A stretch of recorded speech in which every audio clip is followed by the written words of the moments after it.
If you look at a map of Manipur, it resembles a massive geographical bowl. The center is a small, flat valley, encircled by vast, towering mountain ranges.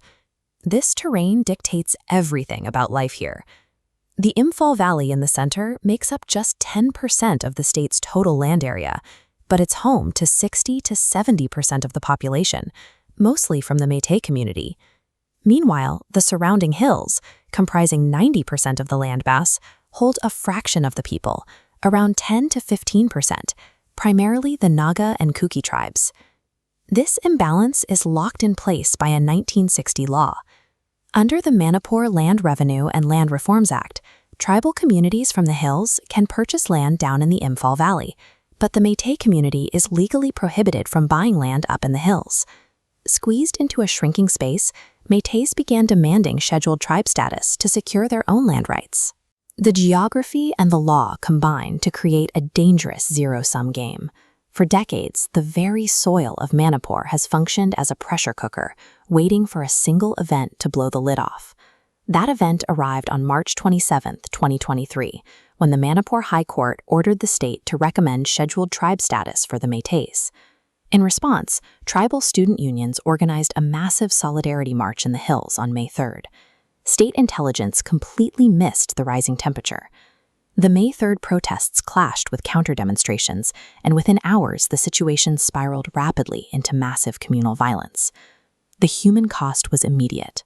Kosam Bomet, a Métis man, watched his home and everything he owned burn to the ground. When he finally reached a relief camp, his 6-year-old daughter asked for a chocolate. He had nothing in his pockets to give her. The trauma was so severe that his daughter completely lost her ability to speak. On the other side, a Kuki Métis family found themselves trapped as a mob attacked their neighborhood. Their caretaker, James, went to the roof to keep watch and protect them. Hours later, they found a trail of blood leading down the stairs. James had been beaten to death. The events of May 3rd tore up the social contract. Trust between neighbors evaporated overnight, replaced by a deep, shared generational trauma that quickly hardened into physical borders. As the violence escalated, the Kuki community leveled severe allegations against the state government, led by Chief Minister N. Biren Singh. They accused the administration of actively supporting armed Métis militias, like the Arambai Tangle, turning state resources against its own citizens. Then, the conflict breached a new front. The Naga community, which had largely stayed out of the initial clashes, was pulled into the fray. It started with the beating of a Naga boy in Litan in February, and escalated on May 13th when 3 Kuki religious leaders were ambushed and killed on a transit road. This triggered a terrifying hostage crisis. Kuki militants abducted 20 Nagas. In direct retaliation, Naga village guards took 30 Kuki civilians captive. For weeks, both sides held the lives of dozens of innocent people in a tense standoff. Despite interventions by tribal councils to mediate peace, the situation collapsed. On June 6th, the grim discovery of 6 badly decomposed bodies of Naga hostages shattered any remaining restraint. Immediate retaliatory attacks swept through Kuki villages, burning homes to ashes. What began as a localized legal dispute over valley land rights had mutated into an uncontrollable multi-front tribal war, driven entirely by cycles of blood retaliation. To understand the Naga-Kuki hostility, we have to look back nearly 200 years. In 1844, a British political agent named William McCulloch began engineering a massive demographic shift in the region. The British intentionally relocated Kuki refugees from the Chin Hills in Myanmar, settling them in the hills around the Imphal Valley.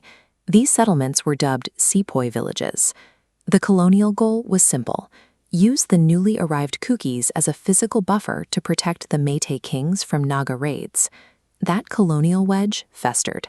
It erupted violently between 1992 and 1997, when Kukis and Nagas fought a brutal 5-year war for control over the lucrative border trading town of Moray. Hundreds died, and nearly 300 Kuki villages were wiped out. Today's violence repeats a cycle started by the British.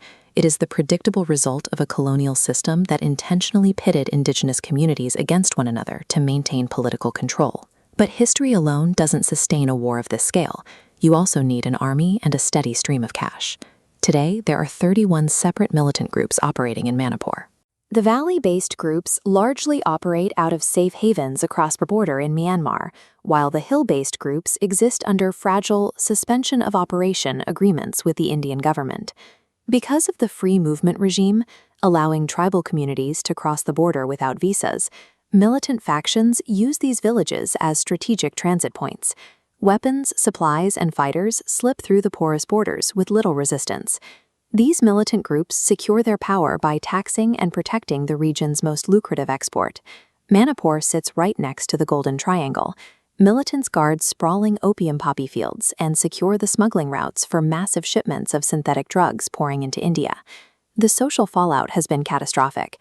The influx of cheap, high-quality heroin has driven a spike in youth addiction, pushing Manipur's HIV infection rate to nearly 4 times the national average. Ethnic pride provides the spark, but the narco-economy provides the fuel. This conflict persists because state instability is highly profitable for the criminal networks controlling the cross-border drug trade. Today, Manipur is physically partitioned. Kuki citizens are barred from entering the Imphal Valley.